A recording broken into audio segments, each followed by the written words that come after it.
You are listening to Girls, Ghosts, Ghouls, a podcast where three women discuss horror movies from the silent era through the 1970s. You can find us on Facebook, Instagram, YouTube, and Spotify, and Anchor. Timely, topical, terrifying. Well, welcome to another episode of Poetravaganza with your Girls, Ghosts, Ghouls team. And we are on episode 7, so this is the second to last episode. So if you've been enjoying the fall of the House of Usher paired with classic movies that we think kind of tie into the episode or the overall Poe theme, then yay, you've been enjoying it. If you haven't, well, just there's 2 left, so you can just suck it up. Yeah. Or less. So Yeah, suck tonight it we up, have Buttercup. yeah. Tonight we have The Pit and the Pendulum paired with the 1961 Roger Corman Pit and the Pendulums featuring Vincent Price and some other actors that we always forget. So, you want to start out with the past or the present, folks? Let's start out with the past. All right. Yeah.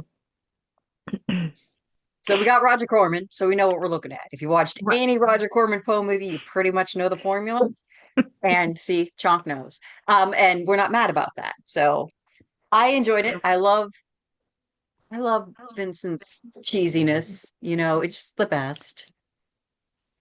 I Vincent is. said, I said to my concert going line buddy, I'm like, yeah, I'm watching The Pit and the Pendulum tonight. I'm looking forward to Vincent Price dialing his performance up to 11, as always. He is Vincent Pricing the Vincent Price out of this thing. I mean, just from the minute he hits the screen, I was like, oh, this is what we're getting? Cool. I'm in. All right. Let's do it. He starts at 11 and just goes up from there. He's just like, all right, I'm going to come in and be the most and continue to be the most through this entire film until I fall to my death. I do enjoy at first when he is just the melancholy, the absolute melancholy, the quiet sadness, and the distraught looks on the face. He is very good with those. His And occasional weeping. yeah, his his portrayal of that kind of thing does either run to like the morose that we see in this film, or the other end of the spectrum, the manic nature of it, And which we also see later. Let's yes. say, And I which we think also see in this film. which is why I think I like this one so much because you get like the spectrum of Vincent Price, the cheesy spectrum. So, I mean, Yes, like, it's all good acting, in my opinion, but like, Price is actually a good, serious actor. You don't see much of it, especially not in the later years. But when it was amazing. But it's like he just takes that talent and that expertise, and he just like combines it with like the cheesiest shit that you will ever see in your life, and it's beautiful. Oh, it is. I think that's the lovely nature of this whole series of Poe films is that he's taking this amazing acting and putting it on what is it, 6 or 8 films? I can't remember. It starts with, ironically, Fall of House of Usher and it ends with Tumu Legia, whatever. Hygeia, I think. And yeah, and all of these were low budget films and all of them quite cheesy, if you ask me. But he gave everything to the performance. He didn't treat it as, oh, this is cheesy, I just got to dial in a performance. No, he took them each and every one seriously, and as I feel like, especially this one. And apparently, it did so well in the box office that it was kind of what funded some of the other films. Yep. Because there was a very positive reception to this. So to answer your question, Rebecca, you said you didn't know if there was how many there were exactly. You said around 8. It's Correct? Yeah. according to Google, it's 7. And you're right, it Okay. does start with House of Usher and ends with Tomb of Lygia. So Okay. I was Googling Okay. while we were talking. I knew it was close. I was like, it's 6 to 8 something. Yeah. Epic. I mean, I didn't know, so you Yeah. did. I only knew because I just looked at it Friday, so don't give me too much credit. Oh, sorry. So so Tales of Terror is one of those 7, and The Raven is also one of those 7, which is fucking awful, but hilarious. I don't know how, like, I feel it's really not Poe, other than it's called The Raven, but I'm gonna digress if I keep going. Yeah. Yeah. So we'll put a pin in that for discussion later on another episode, maybe. Here's the thing about the Pit and the Pendulum. I understand why this is the most popular of them. Because of them, it is still cheesy. It's still a Corman film. we know what we're getting into when we get into a Corman film, but it feels more like, what do I want to say? Like there's real stakes, like there's something going on. And when the twist happens and you find out what's happening and what is going on, you're like, oh, what I would agree. I Yes. think they did a good job of holding out on what was going on, the mystery that was going on the whole time. yes. They didn't make it painfully obvious, although based on your knowledge of Corman films, you can, anybody who's familiar with those can probably guess. But But I they didn't think they make it did. super obvious. I agree. I agree. I think it was a nice touch. I would say if it had been your first time watching it, you would be surprised, but you'd also be like, oh, yeah. I mean, that scans. Hmm. Yeah, I think that's fair. Yeah. But yeah, so it's fun. For those of you who don't know, and honestly, did not reread, sorry, Chunks critiquing me. I did not reread The Pit and the Pendulum by Poe for this, and I meant to, but time got out of my hands. Same. Um, but It's the so holidays. It's basically, hard. yeah, so basically it just runs down to a real quick rundown is the guy shows up at a very large castle, if you'd like to say. Um, and he's the brother-in-law of a woman who just recently died, and he wants to meet his brother-in-law and find out what happened to his sister. There's this understory where you're not sure what's going on. You just hear like, oh, the brother, which is played by Vincent Price, is just he's not feeling well. He's kind of off. Let's see if he's up for visitors. And then he's like, you got your nice, weak-willed, sort of malleable, kind of like sad sack of a Vincent Price character coming around. That's a very good way to put it. Malleable. I wasn't able to find that quite word easier, but it works. Which is Yeah. why I say Malleable. like yeah, if you when you find out the twist, you're like, he does seem like someone who's easily cuckolded. So Quite. um Not wrong. and so the first mystery is how did the wife die? Because like they Corbin and the storyteller set it up where you are like wondering what happened? What is Price hiding? What is going on here? Right. Very Yeah, well because done. yes, because you're like, oh, she died of an illness. Well, it's set in the 16th century. This could be anything from illness to food poisoning to, what have you. And if I Why did I say food poisoning? I just meant straight up poisoning. Well, I mean that actually tracks food poisoning. So Yeah, I'm sorry. it's true. His name is Nicholas Medina. I keep forgetting that because it's just how your brain goes.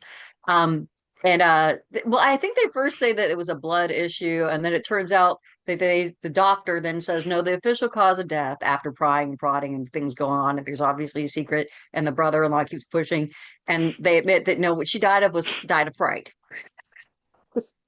She died of fright. Which sounds so much less suspicious. So not shocking, still, the brother-in-law is like, did she now? I'm going to need you to elaborate on that a little bit Yeah, if we can. we gotta have to clarify what exactly happened. When you say died of fright. And then more of the mystery opens up. So he takes him to the torture chamber that belonged to Vincent Price's father, the Medina patriarch. And it's like she opened this up and she just terrified her, and then she slowly just couldn't eat and was like, just wasted away and then died. Is basically I think what it comes out to. That's what they seem to be trying to imply. Yeah. And then it goes a little darker because then you have Barbara Steele, who is actually really well known in the Hammer horror films, who's playing Vincent Price's sister Elizabeth Medina, tells the brother-in-law that you I have, of thought course. Okay. I thought Barbara Steele played the wife. According to Am IMDb, I she mixing played it up? maybe No. I'm wrong. Was Elizabeth Medina? No, yeah, I have it backwards. Sorry. Yeah. Catherine Elizabeth Medina was was Barbara played by Steele. Luana Anders. Sorry. My bad. Okay, Yeah. okay, all right. Thank you for correcting me. Yes, Barbara still played the wife. My bad. Okay, got it. Unfortunately, they had the costume up. No, this is one of the problems I have with films in this era. The women look very similar. They dress them up to look very similar. So, like, when you watch the movie, you kind of lose track of Thankfully, the wife is not shown very frequently, and the sister shown more, but their costume very similarly with the same dark hair. And then the brother-in-law and the doctor look very similar to me as well. I thought that too. I was like, Yeah. guys, if you leave the room, I literally don't know which one you are. So I'm gonna need you. And then skipping ahead, the one who ends up in the pendulum, in the pit in the pendulum, was completely different, and I didn't notice it for a minute.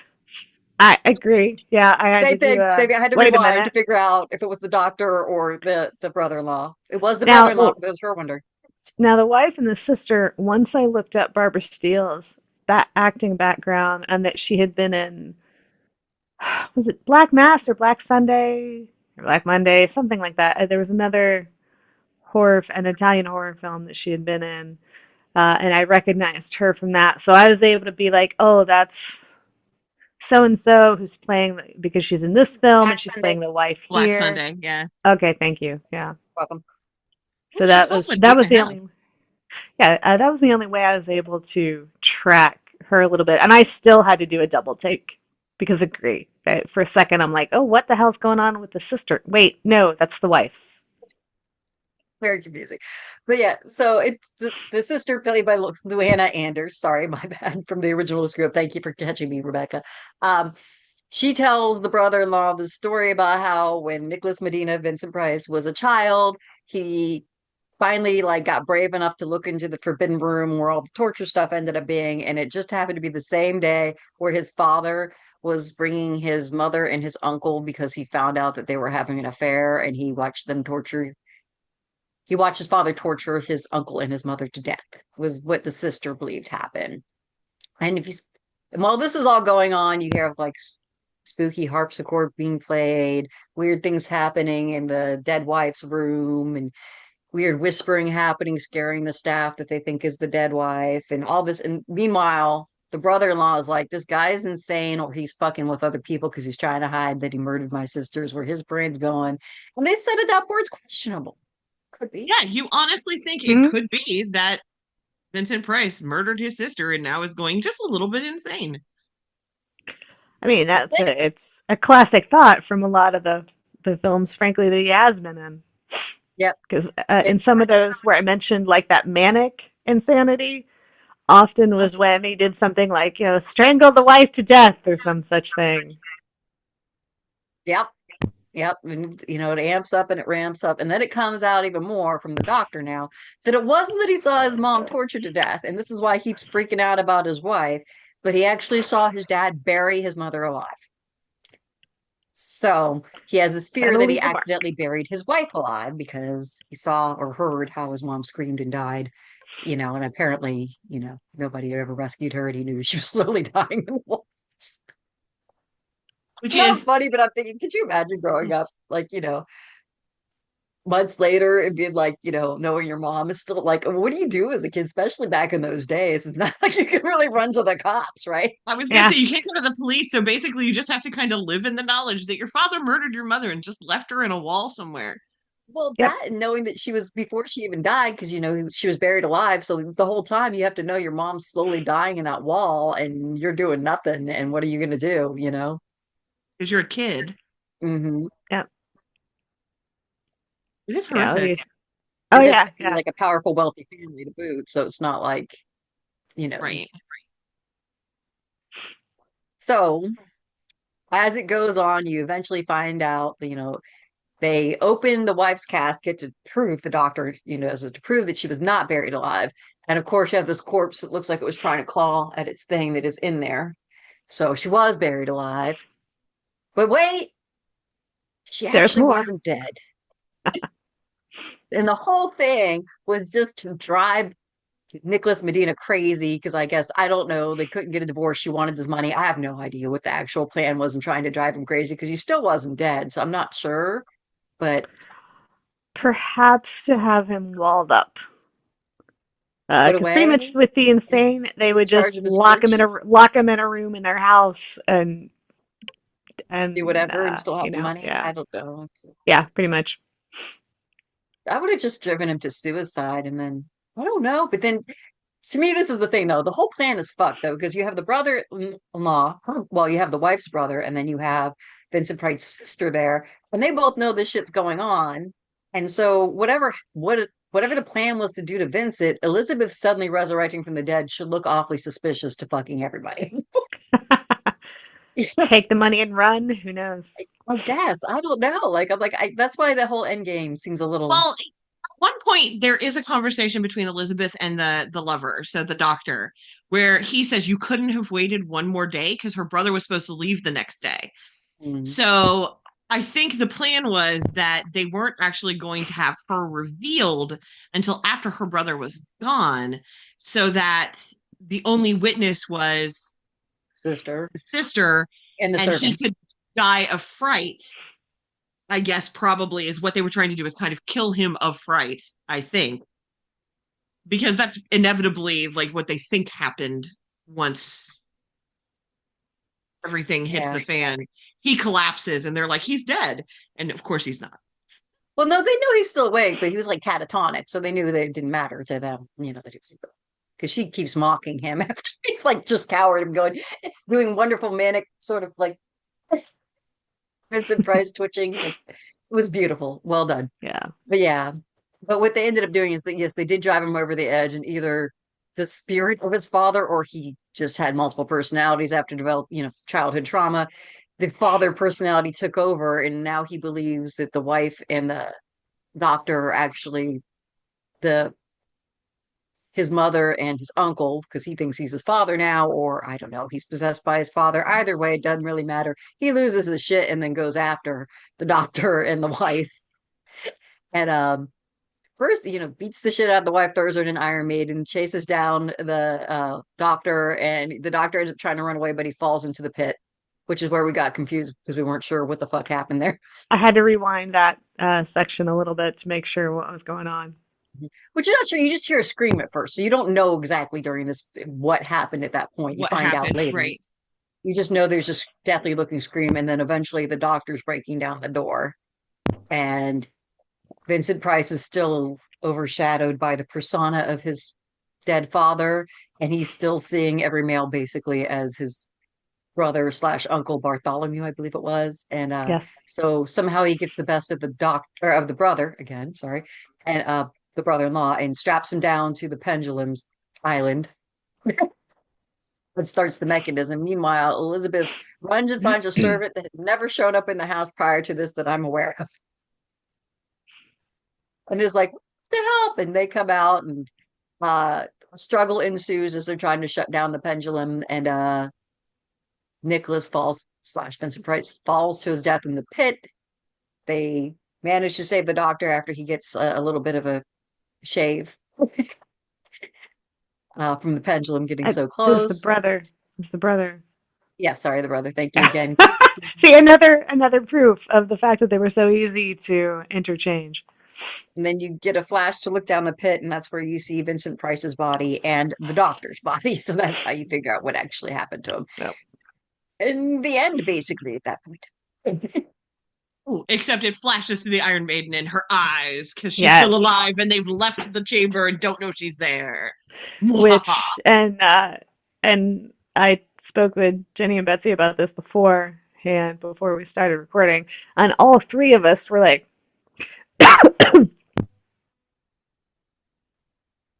sorry, all three of us were like, hey, that's the shot from Sleepy Hollow with Johnny Depp and Tim Burton directing. Guys in my brain, like Sorry, perfect. tuberculosis over here. But yeah, so again, it's just well done because you get like three ranges of Vincent Price. You get the sort of sad cuckold, and then the terrified Vincent Price that doesn't even know what to do with himself, and then the really fetal position terrified to the praised "I will kill you all" Vincent Price. And He does so that it's so well, each of them. filmed in 15 days, by the way, to the point of Um, the low budget. I know we were talking about we didn't have many fun facts, but I found this one while we were playing and looking at different things. So Barbara Steele was slightly injured by Vincent Price during this when he grabbed her throat. Mm. He grabbed it very hard, and Oh, it honestly hurt her, but she shrugged it off because the scene looked good. sacrifices for art, so And I I was like, suppose. I did a show once where every night I got slapped across the face, and every night the girl would say, "That felt really real." And I said, "That's because you keep slapping me across the face. The things you do for art." Nice, Betsy. No Because they offense had to me the nap. girl, but like, how the fuck did you not realize you were slapping somebody in the face? Of course it felt really. Well, I was gonna say they had me nap here. You should never nap here. Like even Mm. on stage, if you're gonna nap for a slap, you nap here for the face, and your body makes it. But what they had me nap at my face. Mm. She slapped me across the face every single night because she thought she was hitting my hand, but she was actually just whacking me across the face. I was like, whatever, it looks fine, so let's keep it, Oh, but I'm just getting beat up is what is basically happening. it's like in Jaws where the mother of the boy who got ate by the shark keeps slapping the chief. A real Yes. slap. Every take was real, and didn't they have dozens of them? Oh, yeah, I think there was a lot. Yeah. there was You the got, yeah, slapped hard sometimes. I will say this. I expect that if Barbara still had said something to Vincent Price about it, he actually heard her. I bet you he was mortified and very apologetic for the rest I of was Oh, it. gonna I'm say, I'm sure he sure. apologized. Yeah, Oh, he I'm was. sure he did.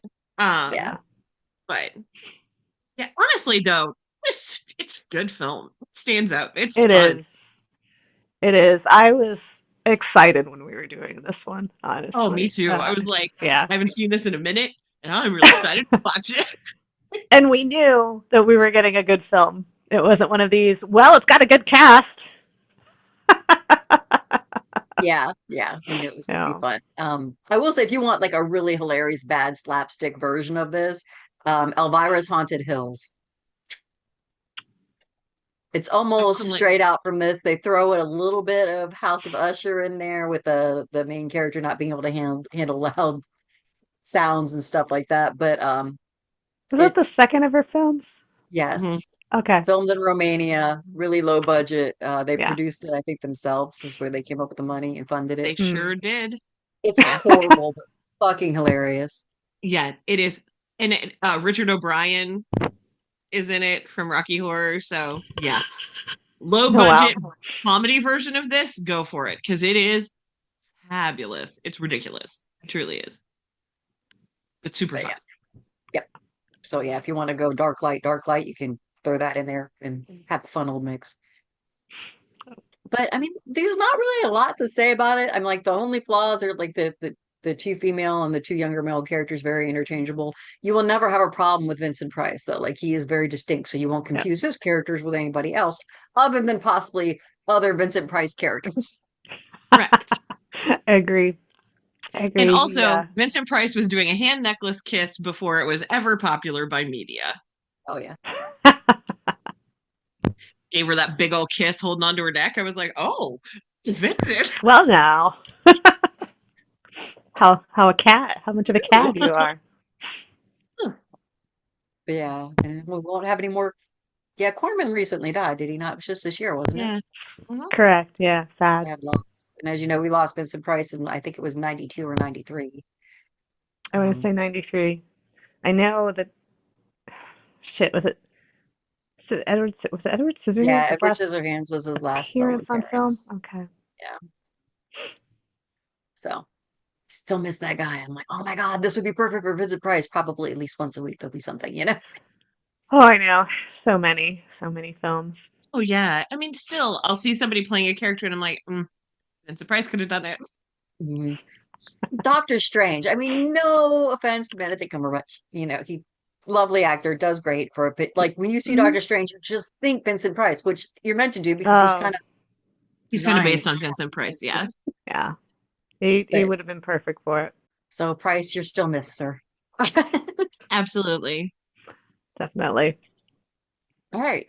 Well, any last thoughts on that one, or should we move it right along to present day? That's I mean, only my last thought is this is one that is a nice one and perhaps worthy of having on DVD or Blu-ray. Mm. yeah. This is a you can watch it multiple times kind of film. It's not a you can watch. You don't only have to watch it once. Yeah. This is a solid Rewatchable. Corman. Yeah. Yeah, solid rewatchable. Do the thing film. So yeah. Yeah. I mean, is it scary, scary? No. Does it have Yeah. elements of eeriness and gothic horror? Yes. Absolutely. Absolutely. Is it hard to take it seriously? Okay, but Oh, still fun. And well done with the suspense and well done with the twist and Mm, yeah. And like we said, if you aren't familiar with this particular milieu or Corman's work, it would get you that that is what had happened. Like, and what was actually happening in the house wasn't, because of course at some points I was like, I mean, other people are hearing this, but I still think that this is like he's crazy. Like there's something like yeah. It's the is everybody hearing it or is just the main character hearing it kind of question. Mhm. and is it everybody hearing it or is it like um I know what I'm trying to think of. Like Suggestion, power of yeah, suggestion. suggestion where people are like, "Hey, this place is haunted," so everybody starts to hear ghosts. Yeah. You know, or is he so insane that he's doing this to himself and everybody else? Yes. Like with okay, like when the organ plays and he's like, "Did I get up in the middle of the night to play an organ?" That was one of my favorites. He's like, "Did I do it? Oh my god!" Because he honestly isn't even sure that he's not crazy. It's true. Exactly. Which is one of the more insidious things, that a character at that point could be thinking of because, oh my God, am I losing my mind? You don't know. How do Right. I prove to myself I'm sane? And it's a little bit gaslighting. They're kind of gaslighting because they're like, Well, "I yeah. think you did it," and he's like, "Did I? Oh shit! Did Yeah. I do that? Oh, no!" And I'm like, "Oh, poor Vincent. You're not crazy, buddy." You're just weak. Yeah, no. You're No, just the one thing I meant to melancholy and open to suggestion. yeah. You're a glue cookie, but you're not crazy. The one thing I did kind of forget to mention is where and I do not condone violence, especially not violence against women for any fucking reason. I want to make that very clear. Um, but you do not feel that sorry for Nicholas Medina's wife or the doctor Not when particularly, they no. die, or the fact that, Nicholas's wife, Elizabeth, is going to be basically die slowly encased in the Iron Maiden because they make such a good job of being that fucking vile at the end. Um, Yes. you do feel empathy for Vincent Price's mother and Uncle Bartholomew because you don't know much about what's going on there. Like, you Yeah. assume that probably Vincent Price's father or Nicholas Medina's father is probably not a great person. He fucking had a torture chamber. Yes, and was happy So, about torturing people during the time of the Inquisition. yeah. Yes. And you even wonder, like, did they even cheat, or was he just looking for a reason to be Exactly. an I was just asshole? thinking Or that was myself. she just, friendly with the brother or, occasionally went to him for comfort for like, you don't know. So, and again, like I said, I don't really care in reality what the fuck another person does. They don't deserve to be killed. So No. Yeah. whatever. But, like just from a movie perspective, when you know it's not real, you didn't feel sorry for Elizabeth Medina when she got her comeuppance for not because she cheated, but because she fucked somebody's head up so badly that's what you get. You know what I mean? Because she Like, was just a horrible, awful person. I was yeah, gonna I say mean, they Yeah. literally took his worst fear and preyed on used it. it. Yes, yes. That the gaslighting, they tore his mind apart, and then yeah, look, Victor Frankenstein. Once you made that monster, it's fucking your fault when it does what it does. That's it. Which is a great segue to our next section. It is all right. So, episode 7 of the Fall of the House of Usher, the Pit and the Pendulum. We're down to one child standing. Dun, dun, dun. And yeah, here we are. And oh my God, what a prick, right? I mean, Oh, just, Yes. I did not think he had that level of that level that he reached, yeah, shall I say, at this point. I mean, yes, he was drugging her, not getting the proper medical treatment, but then there's a whole nother level. So, shall we yeah. recap Yeah. Do you want to the recap? You want episode? me to do it? I know your voice is sore, so let's My see. voice is a little shot, so if one of you guys could. Okay, so for this one,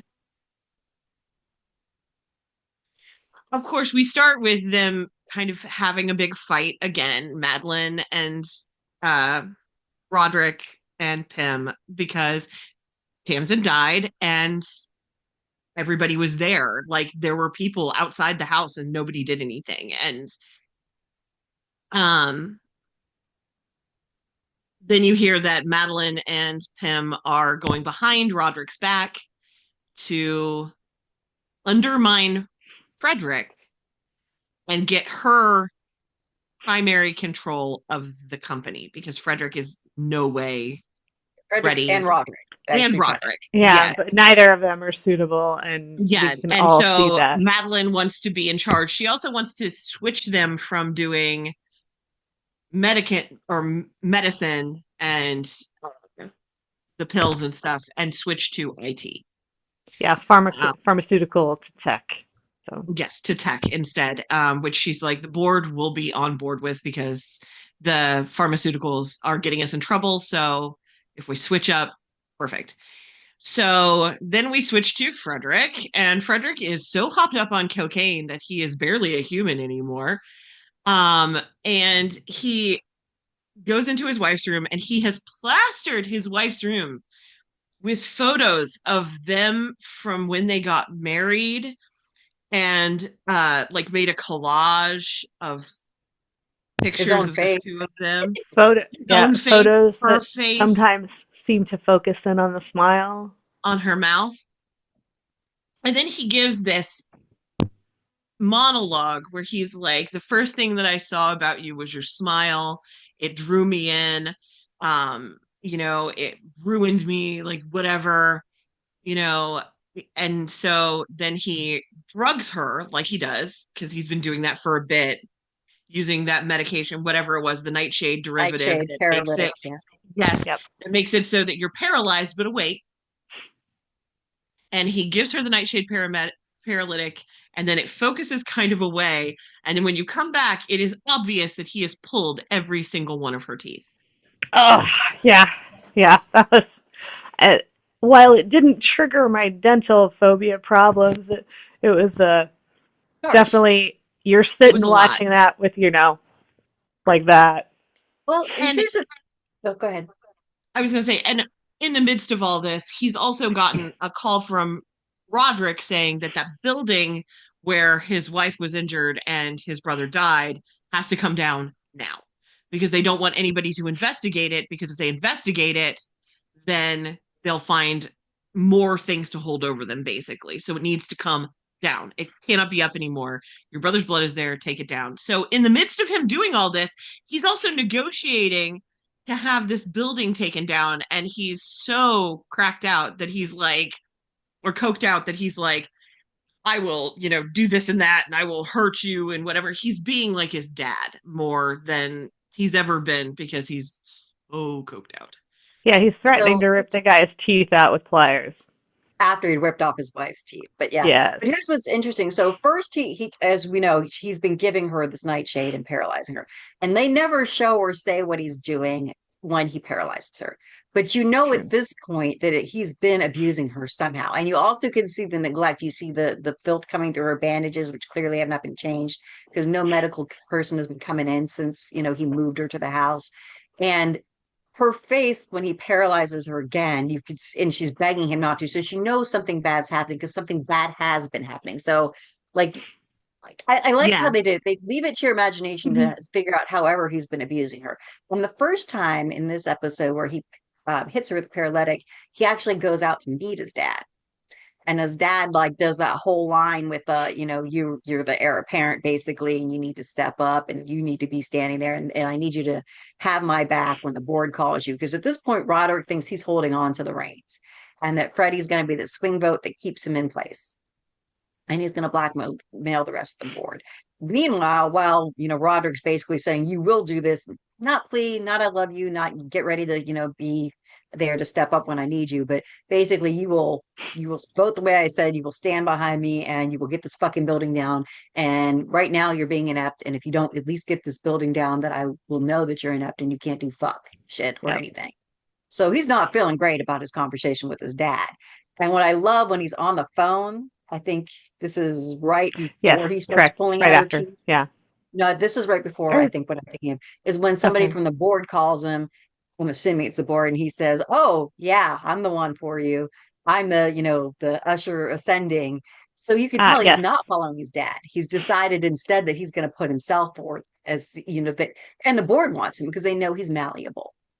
Yes. And before he had made a comment, when the smile thing talks about when he talks about her smile and how beautiful it was, that was the day he got elected onto the board, and that the headline was from ruthless to toothless. Yep. And this was all before. And then after he hangs up, he talks about her smile again. And then the fact that his Right. father taught him two things that you can either, Yeah. like, I'm probably misquoting a little bit, but basically, the summary is you can be steadily cruel. And if you don't want to do that to keep things ordered, then you have to do one act of brutality. Sufficient Um, brutality, I think was the the phrase. Yes. And then, Ugh. yeah. And then he finishes pulling off her teeth and then gets on the phone with the You're people that he right. wants Yeah, to destroy the I was building. confusing the phone calls around with There were the so many. board and the Jersey Boys. Let's just call them Yes. that. Yes. It just stuck in my head because of the order that I thought was really well done. Right? It's Yes, easy to Yes. lose because there's so many it is. cutaways. Yeah. But yeah, and that's where he threatens the guys, like, you will get it done or I'll come and pull your teeth out with pliers. And he says it smilingly after having just yanked all the teeth out of his wife's mouth. Yeah. He looks straight at his wife like, "Aren't you proud? Wasn't that clever?" And I'm like, Yeah. Or And I and will, he wink, wink. says that he's gonna go find her ring, or if he can, and that if she loses that one off her finger, he'll fucking weld it onto her. Or if she ever takes it off again. There we Yeah, go. yes. And what I also love during these things, so while he's sort of on the phone still, before, that wonderful exit line that you just quoted, Rebecca, you see him messing around getting his Coke back together. And you just see his wife's eye looking like shocked, but you don't know why. Like, you don't know if it's because she's in shock because of what he did to her or something, but it looks like she's looking at something going on. And you don't really, it's not clear what it is. And I love this because it comes into play later in the best way possible. Yes, it does. But there's something she's looking at intently because basically all she's got is some eye movement at this point. She can't do anything Yeah. else because of And the it's like Frederick has a little bit of a glitch in the matrix situation there. he does because he kind of stops because He it phases looks like out. he's looking at her, but he phases out a little bit, and then when he comes to, he's like, and kind of does his thing. So well Yeah, done. very. This For this all that episode episode, for all that parts of this episode were hard to watch, wow, it was really good.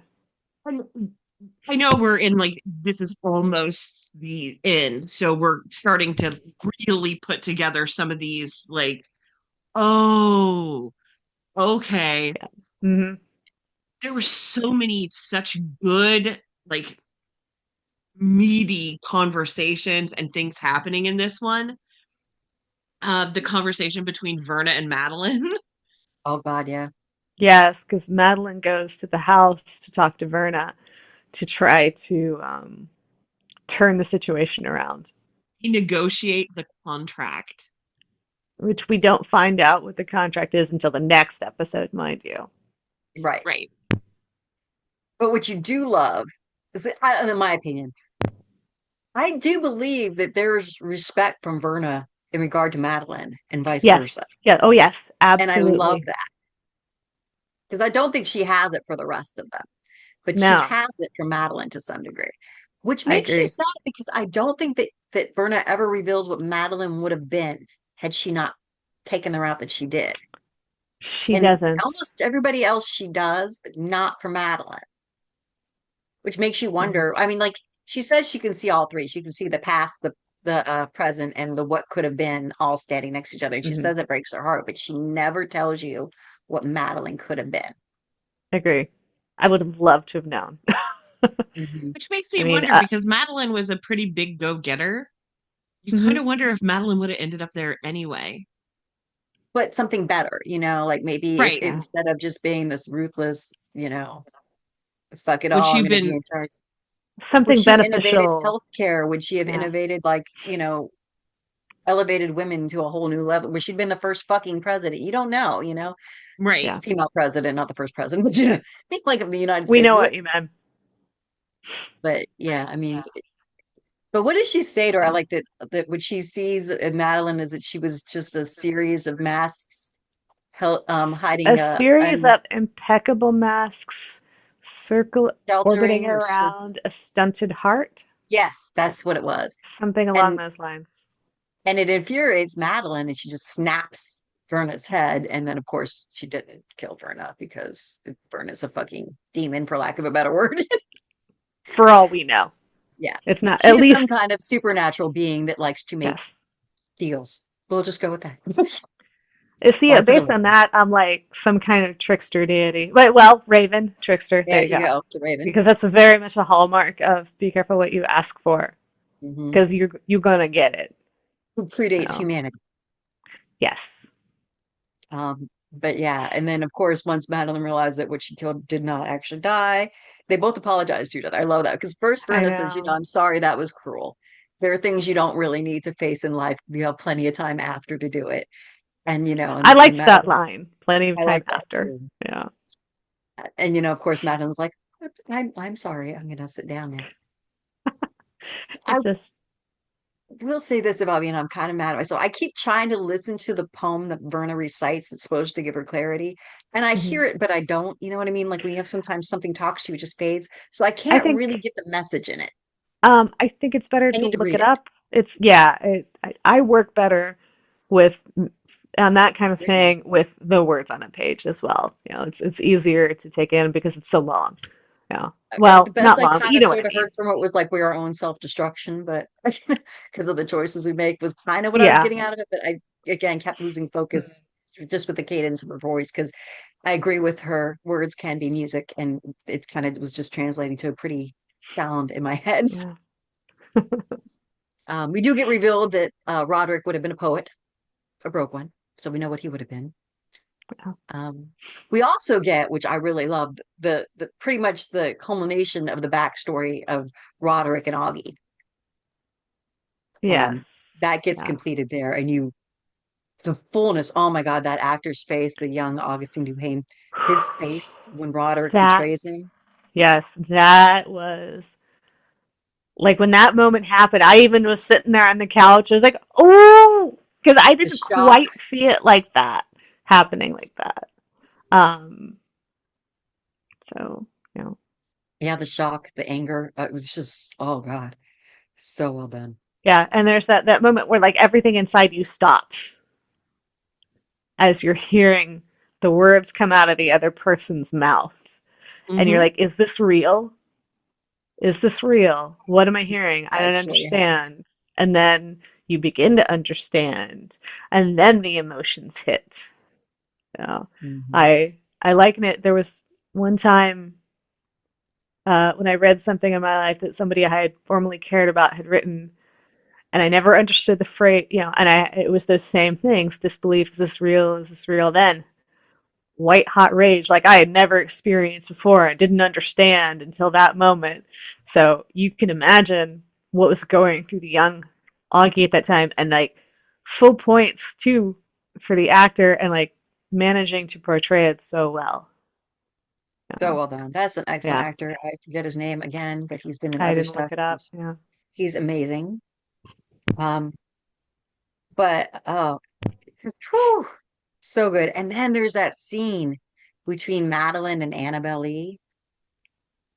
So good. Yes. Yeah. Annabelle Lee had gone taking the kids after the was it a court session, I guess, or a hearing? I think more I'm like not a moderated hearing at a table or something like okay. that. It Yeah, wasn't like I wasn't there's a entirely word for it, certain. but my brain doesn't have it. Yeah. And so they're back at the house, and Madeline's basically everything renowned. She's like, oh, she'll be out. He'll be home by dinner, blah, blah, blah, blah, blah. And Madeline realizes, she's like, oh, you're, you're real. And goes on this whole comment about, I thought you were just pretending to enjoy being a housewife, I loved it. The way Uh, she phrased it. She's like, I thought she found her niche, She just, yeah, that it was all an act, that you were basically would just roll over and or just suck his dick and then you would just spread your legs or suck his dick once a week and you're set. You have a roof yeah. over your head. And she's like, and I thought, good for her. She's like, that's what I really loved about it. Like, Madeline did not think that she was wrong or it was a judge. Like, I don't know what this says No, about it. Or Yeah, she's she maybe like, wasn't hey, judging her. she's she's like, like, that's hey, you're it. doing That what you works. got it That's in a shitty, unfair world to women. she's like, more power to you. But she was almost more upset that this is what Annabelle really was. No, Yeah, Like, she I don't know if definitely upset's the was. word. She definitely was. She was more upset that Annabelle was sincere That's what than she that wanted out of life. Annabelle was like basically like a trophy wife. Uh, hmm which is it says a Bizarre. lot about Madeline. Go back to the yeah. stunted heart, right? hmm Yeah. So, And I mean, we've seen their history. We know that those kids couldn't have been normal. But No. the level of abnormal that they are is pretty wild. mm, That's a nice little understatement there, Betsy. I Yeah, mean, they're all kinds of twisted. yeah. yeah. And also I will say that like this episode also has some of the scenes with Juno, hmm uh the Yes. current Oh, can I wife. say one thing before we jump to Juno? Go Yeah. for it. So I loved Annabelle Lee's parting shot in that scene. That you are so small, Madeline, or Madeline, you are so small. Uh, And you don't realize the impact that it really had on Madeline until the final episode. Because Madeline seems to kind of shrug it off, but it was a good shot. Such a good shot. And the other thing I want to say, Malcolm Goodwin is the name of the actor who plays the young August. And please go okay. ahead. Thank you. So No, you're Juno. fine. I was gonna say Juno, after everything that happened, like in the last episode, so getting just clocked in the head with stuff because Tamsin went nuts. Um, she is going to her doctor, who of course is through Fortunato. So, but she's going to her doctor, and she's like, "Hey, I would like to not be on these drugs anymore. What will that take?" And he's like, "Well, they don't have any side effects, so you're fine." And she's like, "So you can just keep taking them." And she's like, "Are you my doctor or not?" And then she's like, "Do you have stepchildren?" And he's like, yes. And she's like, "Do yours ever call you a crack whore?" Like, Junkie. whoa, It oh was no, junkie, but still. you're junkie, Yeah. but still. And I'm like, and she's like, "Cause," and he's like, Mind it. "Okay, so it'll probably be a really slow, or he says basically, you're gonna have to come off them very, very slowly, Yeah. And he which leaves it at that. does not imply that this is something that is non-addictive, because something that is non-addictive you would not Yep. have to wean yourself off. Yeah. That was the fun And part then about it. yeah, the confrontation later between her and Roderick about it though, Mm. where she Oh my confronts God. like, "I want to go off the Yeah. drugs," and he is basically like, No. "No." No. And she's like, I need to come off the drugs," and he's like, "They're not addictive, but if you go off of them, it will make you sick and you'll have headaches and you'll be It's vomiting and basically it'll be withdrawal like symptoms. Yeah, So, basically he just lists all the withdrawal yeah. symptoms of everything everywhere. Yeah. right." And he's like, "And it will take you 3 years to get off the dosage you're currently on." Mm-hmm.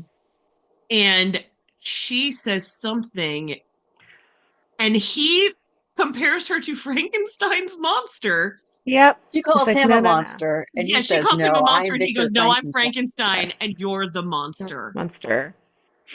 Was it something like you're my best creation? Yeah. Yeah. Yeah, and then you find out that this and he is really in love with the creation, not her, but No, what she is. And it becomes exactly. Yeah. really hmm clear that he loves her because she is like the perfect poster child for Ligadone. Like, because Yep. she can take it and it does what it's supposed to do, and she can take so much of it and has no apparent ill effects on her at all. So whatever side effects might come along with this drug, none of them are apparent in her. And it's just he is like literally worshiping her face, but it's not her face, it's what she is. What she Yeah. represents for And him. it breaks It's a Juno's what, heart. not a who. Yes. Yeah. Yeah. That Which parting makes it line of an item, hers, not a person. Mhm. because this is also the end of their relationship, basically, because she says to him, I'll take your 3 years because I'd rather 3 years of hell than a lifetime married to you. Yeah. I was like, And you get to oh, see that. who Juno is. Like, because even before that, when he describes all this horror and 3 years of it, and she's, and basically it points out that she is, for lack of a better term, a crack whore who would have sucked a dick for a fix prior to the ligadone stuff anyway. And she's like, I thought that's what you loved about me, that I had come through all this. And I did go through all that, and that has made me strong. And she is right there. Yeah. You could feel the steel core of who she really was coming out at that Yeah. point. Which And I she's really like, enjoyed that showdown between them she's like, I could for do that 3 years. reason. I can do 3 years Because of hell. I've done because worse. previous to this, you're kind of like, she's just kind of sort of a wishy-washy background scene. But Sorry, marshmallow then, over my face. yeah, but then there's this, and you're like, oh, there's a whole new side of her we didn't even realize. I And really, I think that's a really, great discovery. I think You know, until I this just moment, she really thought that he loved her. loved her. Yeah, yeah, And then when she realizes that it's no, this isn't love, this isn't good love, this isn't strong love, yeah, um, she's like, why am I doing this to me? Like, I don't have to do this. Got beat up by his kids. For what? yeah, Yeah. Well, and that's the thing, like, you don't really know who Juno is until that point. Like, you're not really sure what you realize right away she's not a gold digger. You realize she wanted a family, yeah, but Right. she still has this dependent persona that you're really not sure, until this scene where she's like, oh no, I mm, don't, mm-mm, I can walk away and I will. From yeah, you, from Ligadone, from anything. And I will come out at the end standing strong. And you're like, fuck, bitch, yes. yes. Yes. You're like badass. That's what Get we it. want. Yeah. Which is funny when you think of all the other strong female characters, and they're like, something happened to Annabelle Lee. It's still not really revealed, other than obviously she left her husband at the Yeah, point where he betrayed Augie to that level, and she realized who he was. But like, you don't know. They don't give you the details of it. It's just yeah. hinted at that she's no longer in the picture, and he keeps referring to her as Do they gone. do they cover that in the next episode Yeah, or? that's an 8. Okay, okay, all right. Which gets really I hadn't confusing. gotten to People that think yet. it's all done there, but it's not.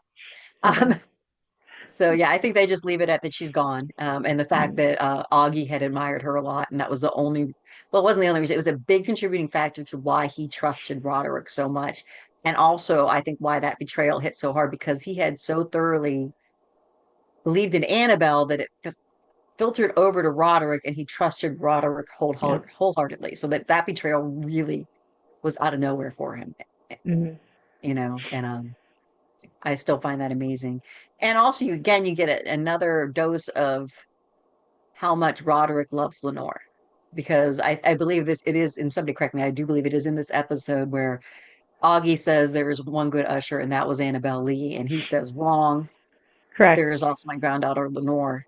And He she's does. like, yeah, Annabelle Yes. Lee out Yeah, the he does heartbreak. bring that up because also one of the things that it does happen in this episode, which I think we've kind of skipped over, Yes. was Lenore stands up to her father. She Hmm. Frederick does. is going out to deal with the building, and she's like, "Hey, I found this place to take that mom can get treatment, et cetera, et cetera." And he and her dad, she and her dad have a big showdown because her dad's like, no, no, don't need to do that." Oh yeah, she's getting treated during the day, and Lenore's like, you see on Lenore's face, she's like, bullshit. Oh No, yeah, she called her so dad out completely. She's like, "You smell like shit. You're acting weird. Something's fucking gnarly." She knows her dad's on some yeah, kind of drug. She's not oh stupid. yeah, She's like, "I have not seen any doctors. There's not been anybody here. and I'm a her minor." father before he leaves. He's like, I've got to go take care of the shit, then I'll be back to deal with you. And Mhm. like, and after what happened But he would have beat his to daughter. the wife, I'm like, What would he have done to that's this little girl? extreme anxiety inducing right there. What would you have done to this girl, this teenager? Oh yeah. Mhm. It's an obvious threat. He basically tells her, I don't let anybody talk to me like this. Yeah, You don't get a free pass, implying that when he came back, there was going to be consequences for her getting out. yeah, bad, brutal consequences. Hmm. Yeah. Was my And he also assumption and feeling. forbade her for going to see her own mother. Yeah, Yeah, leave her alone. Locked her out of the which room. which she Lovely is like, yeah, fuck that shit, Yeah. and Breaks the damn door down. breaks into the room and sees what was done to her mother. And the But at sad that look of point, horror yeah, on go her ahead, face. Jenny. Yeah, I was gonna say the sad look of horror on her face is just like she knew her dad was not taking care of her mom, but I don't think she realized what her father was capable the of. And extent. No, you well, get because another no look of one's betrayal and sadness that is like, just, even if like that your parent is a jerk, I don't think you're going to be thinking they're on the level of ripping somebody's teeth out with pliers. yeah. Well, they're helpless to boot. Like, let's Right. just add that Yes, in. yeah, yeah, it's true. And this is But the there's, case. So back to a prior point where, I was saying that, you kind of didn't feel for Elizabeth in the 1961 Pit and Pendulum. You feel for Morella. Like, it doesn't fucking matter that she went to go get some at that orgy. mm, Like, it doesn't matter. Nobody fucking deserves that. A divorce, sure, you're a slut, okay, whatever, but she had her skin burned off, melted off, for lack Punishment of, enough. yeah, not that she even, who knows what the background is and who cares? Just walk away. You don't need to destroy a person because of it. They've destroyed themselves when they cheat. You know what I mean? And also, he doesn't have any proof that anything ever happened. Which it didn't. Which yeah. it All didn't. he And knows at is that she was party, there. probably, but it didn't happen. So other than intent, Morella's blameless. And but still, like I said, it doesn't matter what she did or what he did to her. It was just a Yeah. helpless person Yeah, to boot. Like, it's which disgusting. brings us to the next scene that happens with Frederick. Should we move on to Eventually, that bit? yeah. Yeah. Hmm. Yeah. Well, actually, so before we quite jump there, obviously Madeline fails to renegotiate with Verna. We never Yes. really did sum that up. True. And you get a hint of the contract because again, you find Roderick sitting in the basement. But I think I am jumping ahead. I guess we should go to Roderick first. You're right. Yeah. Mm, Or Roderick Frederick. happened first. Yeah. Frederick happened first. yeah. So yeah, you're right. Frederick shows up at the scene of the crime, as it were, the mask of the Red Death, and still abusive to the Jersey Boys Hmm. slash staff. And after all the rush is like, give me your walkie, give me your radio. I want 5 minutes. And he goes in there, and he mentions that Morella should have died there. She would have died honest then, which is a weird statement to make. Yeah. And Because then again, pisses on he the, has no proof that anything ever happened other than she had a burner phone. and she was at the party. That was it. Yeah. Yeah. A burner phone. She was at the party and he couldn't find her wedding ring. Those are the only things that he's making these mass assumptions on. Yeah. And then he's pissing on the floor because he's trying to disrespect his dead brother's place of death. He tells him to rest in pee, which is kind of funny, but childish, I was going to say it was Yeah. childish, but kind of funny. and then falls over. Yeah. And then Verna. I love Verna. Which almost, oh God, that scene between the two of them. Yeah. Like I said, a lot of great scenes, but Wow. this is my favorite.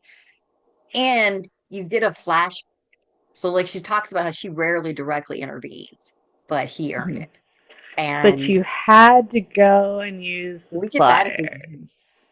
Yeah. Yeah. And you get a flashback and you finally understand what Morella was seeing when she had that odd, like, stunned look on her face. Yes. And what she was seeing was Verna standing behind her. And I'm sure I interpret in my brain that Verna's wearing a nurse outfit, but I don't really know if she was. I think so. It Yes. was. Because she It was in looked like a white, nurse outfit. so that Yeah. implies nurse outfit.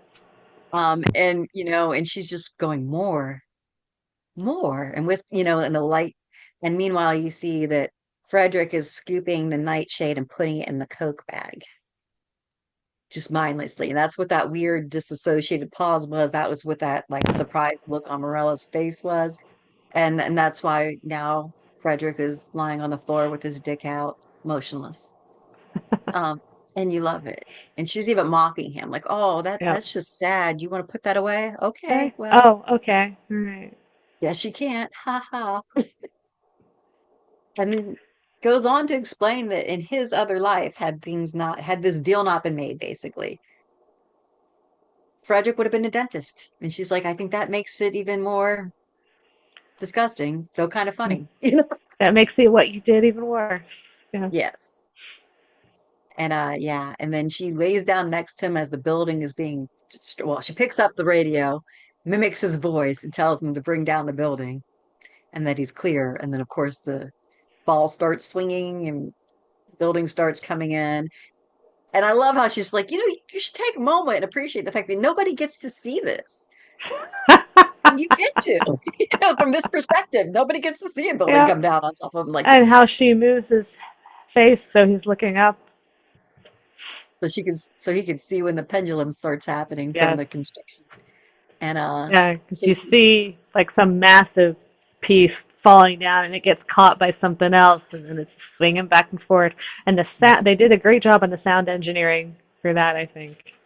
yes, which Because they you hear it. foreshadow throughout this episode, which I didn't really catch before. So like when it opens up and you have young Roderick and Augie and they Hmm. have the cat pendulum on Fuck. the cat clock and you Oh, hear in the right. background you hear whoosh.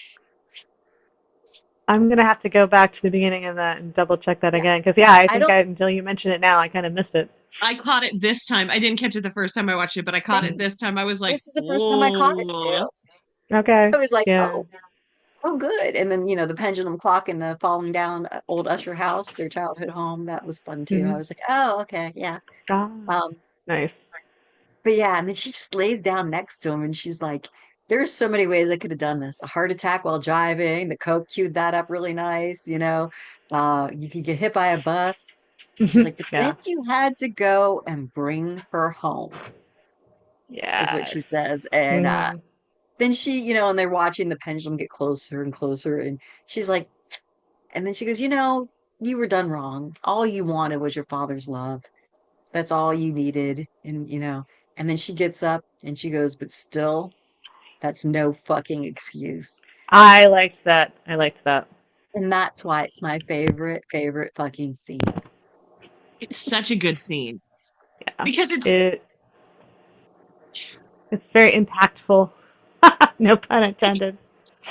you can see. All right, one again, the guy who plays Frederick. So, oh my God, I forgot his name this time. Something Henry. Uh, Morgan, right?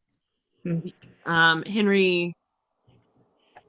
I want to Oh say my God. Morgan, but that may not be right. But I'm trying to find it. So go ahead and I'll interject with his name when I find it. Anyway, his eyes, because of course you can only move his eyes at this point. His eyes Thomas, doing the Henry acting. Thomas. There you go. Henry Thomas. Yeah.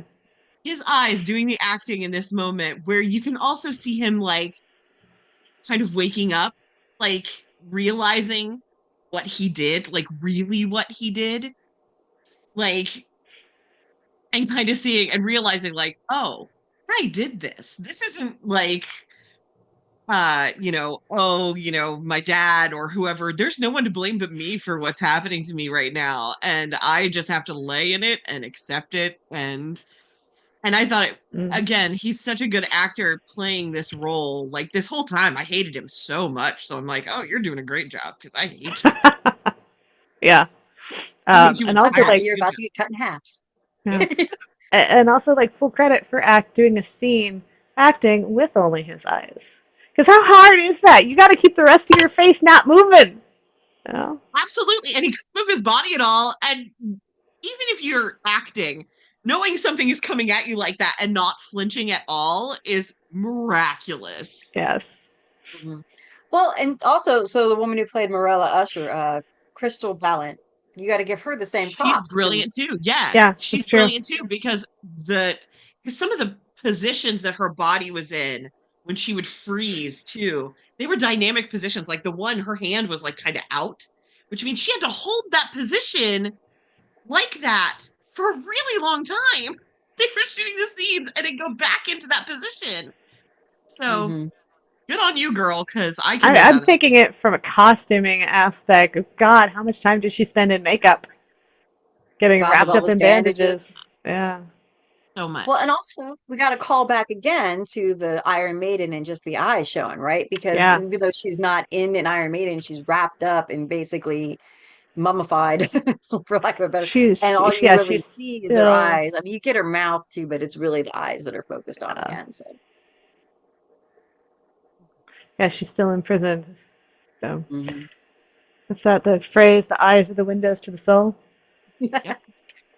And boy, I guess the windows to acting too, because those two, Mhm. I mean, yeah, truly so well done. good. And then we go to the scene with Roderick and Madeline. Hmm. Another excellent scene, Mhm. It you is. know. Yeah, and she So thinks by having Roderick, what she does with him will stop this, but I think she's still trying to hope that she can change things around. which Yeah, is she wants ironic to live. because go ahead. Like Yeah, she she's wants to live. trying. Yeah. She wants to live. Yeah, But it's the way the most. she says it, she's like, I need you to be a hero again. And I need you to be my brother. I need you to save us all. But there's just her, well, her and Lenore left, but in their brains, like it's all done except for the two of them. Like you could tell they're not factoring Lenore into this worry. They don't think she's a part of it. And as far as you know, she's not, other than, there's something suspicious going on with all the texts he's getting and ignoring. Right. Yeah. Because he's Which at doing this a point, that's lot of all you know. right. Foreshadowing, sorry, spoiler alert for those of you who have Hmm. not watched episode 8 yet. But um, I won't tell you, but you just obviously something ominous is in the movie. But yeah, but Madeline basically is implying to save us all, but it's really just her she's looking at because what else is there, right? Right. Hmm. Because she even Because again, says, Frederick's dead, they're all dead now. There's just you and me. But save us all. So it's a very conflicting, interesting moment about Madeline, isn't it it? really is. Hmm. And that whole scene of her like basically trying to force him to overdose and Yeah. her being Which like, you're a brave man. And like talking him up like he's a child, like, mhm. you know, Yeah. yeah, good boy, like you're being so brave. You're doing the hard thing, basically, like just talking him through it, talking him up the whole time while he's guzzling drugs. Which I think is the key to why Verna admires Madeline, because it makes it pretty clear that this whole time it's all been Madeline, which actually probably answers the question I've asked several times, like why didn't she just be in charge herself? And I think in a way, well, this is a side issue. I think one, Madeline is actually a bit of a coward, but two, and I'll get into that more, but so it's really obvious now that everything Madeline was behind. She's the was the demonic whisper in the head to do the bad thing for the most gain. Well, not even the bad thing, but Hmm. to get money and power at whatever cost. And she was pushing him to do it. Now, he, in a sense, was the one that had the opportunities, but, you know, he's the one who had to take the risk in the fall. And that's why I said she was a coward in a way. Because, that whole thing where he put himself out there and, like, I'm sure when the opportunity presented itself, she was the one who said, look, this is what we're going to do, meaning him. We're follow along with Augie, follow along with Augie. And then when this hearing comes, throw him under, deny it. And then you're going to be the hero at the company. And then you're going to get all these things and you're going to take me up with you. And that's exactly what Pretty happened. much. Yeah, So I think that was it all along. And that's why I think she also let him stay CEO and she wanted to just be like COO because this comes out when she's talking with him. Now, first of all, she meant the hardest thing she was ever going to have to do was throw her brother up. She said it was the hardest thing she had to say out loud and the hardest thing to do to basically kick him from the board and take his seat, right? Yeah. Um, but she makes it clear that in a way she kind of set it up all along so that he could be the fall guy because she basically said once he's gone and we switch, the whole dark legacy that we don't like, that is standing against us will go out the door with him. It basically wipes away all their sins and now they're an AI tech company, Yep. right? So you really now understand that one, Madeline's not super brave, and two, she's diabolical. And that too is probably why, that number two reason is probably why Verna likes her, you know, Mhm. Yeah. because she is a corrupting influence too. But Verna's interesting because I don't think Verna is evil. I think she just takes people and gives them the choice and then Yeah. witnesses it, you know, and ensures it Yeah, comes she's out to the she's agreement. kind of neutral in that Hmm. way. Like, Yeah, because she's not leading them into anything. They take their own steps. Yeah, because they did what is revealed in episode 8 of their own accord. They did what they did to Augie of their own accord. Yep. The deal didn't happen till doesn't happen till after both those things. right. And it's interesting what she and as she says in this episode, she's like, I offered you certainty. That's all Yep. I really did. And I mean, it's a lot because basically they were bulletproof, right? They were Teflon throughout this whole thing. And we'll find out more about that later, but that's, you can see nothing is sticking to them. Augie has said all along that they've tried and they've tried to take them down, and they have not been able to Nothing successfully take sticks. the ushers down. No. But yeah, so it's just so many good scenes. But to your point, yeah. So Roderick takes the pills. He's convinced by his sister, and he takes the whole bottle and one handful at a time, followed by one drink of probably really expensive whiskey at a time, while Yep. staring at a wall Yeah. intently. A random wall. That they keep And coming. That they've been keep coming to stare back time and time Yeah. again. They just keep staring at that wall. Interesting, isn't it? very fascinating. Hmm. I wonder. But meanwhile, We've you all know, known. and you can tell his sister is sad. Like she's not happily taking him to his death or anything. It's No, costing her she some, does but seem upset about that part when she's telling him to, take it quickly so that, he won't suffer. mhm. Right. Which actually kind of matters because remember, he does have a fatal, debilitating disease and he was going to die a slow, not great death. Well, Slow, he's awful death. gone. Yeah. So, I mean, I kind of get it. Right. Like, Hmm. it she doesn't seem heartless 100%. I mean, No, it's not everything she's doing is not above board and is not out of the kindness of her heart, but also to a degree, I think she's like, well, this will just kill two birds with one stone. Like, if we take you out this way, then you won't suffer, and also, I might be we can safe. move on. yeah, Yeah. yeah. Like you could tell she loves her brother, but still it goes back to that Yeah. stunted heart, which also kind of reflects you back to Tamerlane, right? Hmm. Hmm. Who couldn't quite love either. Yeah. Well, I felt like those two were most Very similar. similar. Yeah. Yeah. Yeah, like you could see where Tamerlane was eventually going to become Madeline. It was just going to be a slower rise because she had Hmm. a more subtle trauma, shall we say, in her youth than what Madeline had. Yeah. Right. Yeah. It's a good way of putting it. But yeah. And then you have to keep remembering all along, Madeline and Roderick are twins. So this is really, it does have a huge impact on Madeline despite everything. Yeah. And then it's said and done. And Madeline gets up after she's trying to artistically place the pill bottle in his hand in the way that she thinks makes most sense. Me personally, I would have just left it there because he could have dumped Tom. But Yeah. Yeah. you hear a jingle, slight tinkling of bells before she leaves. Again, interestingly near the wall. And then she's gone, and then all of a sudden you see a rather interesting fingernail tap Roderick on the head and him vomit up a very little bit of phlegm, which really, in my opinion, was like that. That's not really. Yeah. That's But she's I super wouldn't Not do happy. It it. enough. doesn't matter.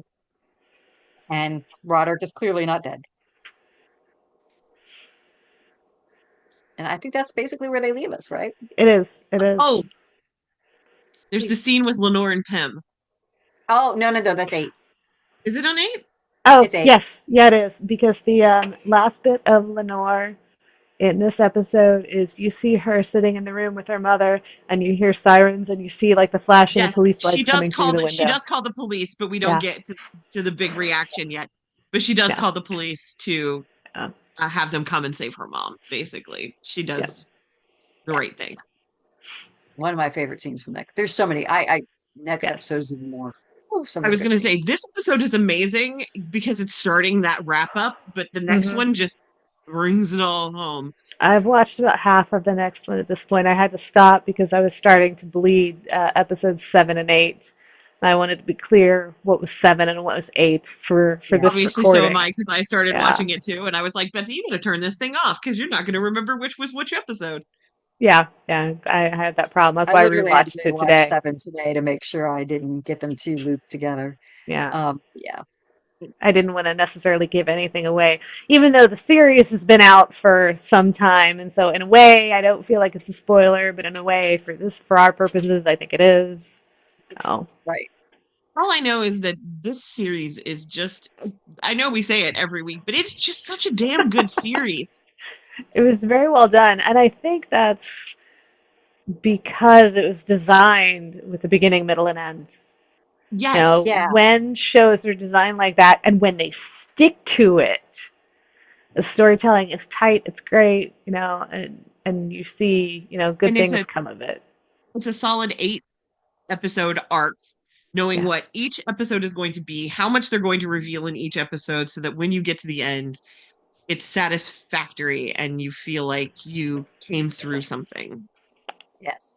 I mean, you Yeah. do feel that slight emptiness because it's gone, like when you finish a good book I and know it that just that's going to feels hit me more. after I finish watching the last episode.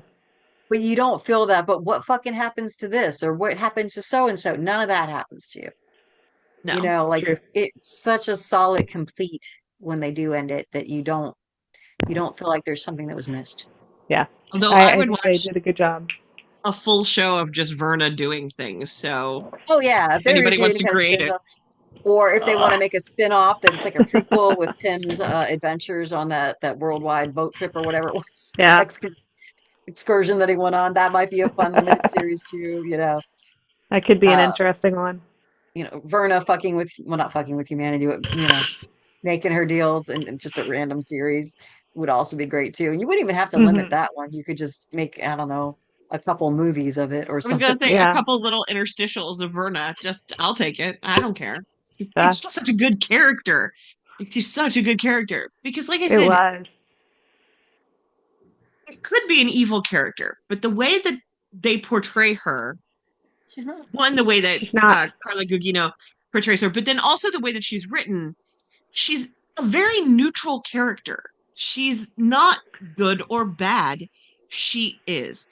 And that's And what a trickster is. Yeah. and I that's it. don't know. I kind of feel she's more on the neutral good. And the Well, reason Hmm. why I say that is because for in a few of the deaths, she is very sympathetic and is like, sad about it. And the fact that she was so enraged about what Frederick had done to Morella. I think that's a good assessment. Yeah. Based on that. Yeah. Yeah, I would have to agree based on those points. But I mean, generally neutral because she's, not trying to stop. She didn't intervene directly to save Morella. She didn't, she doesn't give she second well, chances to anybody. Like she could have stopped, Hmm. Tamerlane from beating the shit out of the glass and cutting herself. The choices she Yeah. could have made that would make her good. She's not good, Yes.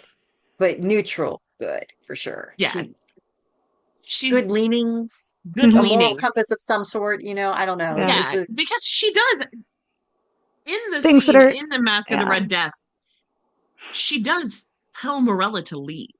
Mhm. Like she And tells the her to staff. run. Yeah. Yes. So she could have not told her at all. And then, as it was, she was on the periphery. Mhm. If she had been dead in the center of the floor, it would have gone a lot worse for her, and she probably wouldn't have survived it Yeah. because she was kind of making her way to the edge. Mhm. Um, but Yeah. Well, and she like I didn't. said, the whole fact that she compelled the work staff in that to leave, and she made sure Hmm. they were clear Yeah. before she. Yeah. Yeah, Well, Sorry. and because they weren't involved, so she was like, they don't. The vengeance doesn't happen to them because they weren't part of the deal. Yeah. Well, technically, neither were the rest of the attendees of the I was party, gonna say but I neither were think. the rest of the attendees, and Ah, some of that's them true. probably were at least semi-innocent, not that innocent because they were paying like a lot of Yeah. money to go to this rave and have a lot of True. wild sex and drugs. But she, the people who They were had a like line. truly innocent. Yes, the people who were truly innocent, the people who were working the event, she was like, get. Yeah. So she has a morality line. Yeah, that's why she's not good, but she's also not evil. She's I agree. Neutral neutral, towards the leaning good. toward good. Neutral with a slight good bent. I don't know. I don't. Yes. But truly, such a interesting character. Um, Yeah. I really feel like this episode you see a lot more of her. And really it really fleshes the character out. I like watching her with Madeline as opposed to the children Hmm. because it's so obvious that she has a relationship with Madeline. Yeah. Do you know what I mean? She doesn't Yeah. come in a disguise. Madeline knows who she is, and Yeah. she knows who Madeline is. And they talk to each other like equals, not like for most people, she comes in some form of disguise. She's not her, she's not Verna when she talks to Yeah. them, but she's just straight up her when she's talking to Madeline, and that's Hmm. fun to watch. It is. Uh, It is. Because they're Yeah. both very being straight up about what is yeah, going on. So. Yep. But it does go back to the interesting point where, the contract part of it was into the world together, out of the world together when it came to Roderick and Madeline. And Hmm. that's like the biggest hint you get about it. And other yeah. than certainty was part of it. Yeah. That is all you know about the contract to this date. And I do believe in an earlier episode when they first introduced Verna at the bar, when they were in the New Year's Eve party, because I think that flashed to it earlier. They talk a little bit about what they wanted, and I can't remember exactly what. Okay, they don't really go into details, but like Verna asks Madeline and then Roderick just separately when they're drinking, like, "What do you want to be?" And like Madeline's like COO, and I Yeah. forgot what Roderick said, something about being rich or something like that. I think it was. So you get little hints throughout the series about what the deal might have entailed, but Encompassed, yeah. Yeah. but Yeah, and you can kind of guess that because obviously they've succeeded. and obviously that nobody's been able to get them for anything, right? So, which makes the whole certainty part seem kind of obvious. It does. And I believe in that episode, Roderick admits to keep Augie in his seat. He admits that he was going to that Augie would have him for murder or Two murders. murders, in fact.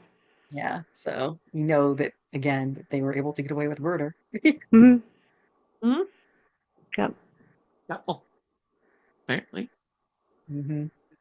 So good. Which I'm wondering who the second one is because I know who the first is, but now I'm like I haven't gotten to who the second is, so I have suspicions. Oh yeah. It's good. Watch the damn Hmm. show. Watch Yeah. it. I'm gonna say Seriously. this now. I won't give more, but I would say the second one. I'm not really sure if it counts. Okay. Okay. That's fair based on who I think it may be. So that's just my opinion because of how the movie or the series ends. Hmm. The Yeah. intent was there. Yeah. Yeah. But yeah. All right. Watch it. Do the thing. Definitely. It's fantastic. Yeah. Watch the Pit and the Pendulum as well. It's great. Watch them both Never miss. together. Yeah. Yeah. You know Don't me, miss I'm gonna Vincent say watch Price's it, watch Pit and the performance. Pendulum, and watch Elvira's Haunted Hills and have a good Yes. Hmm.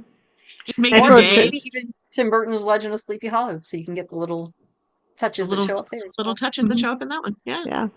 Do it.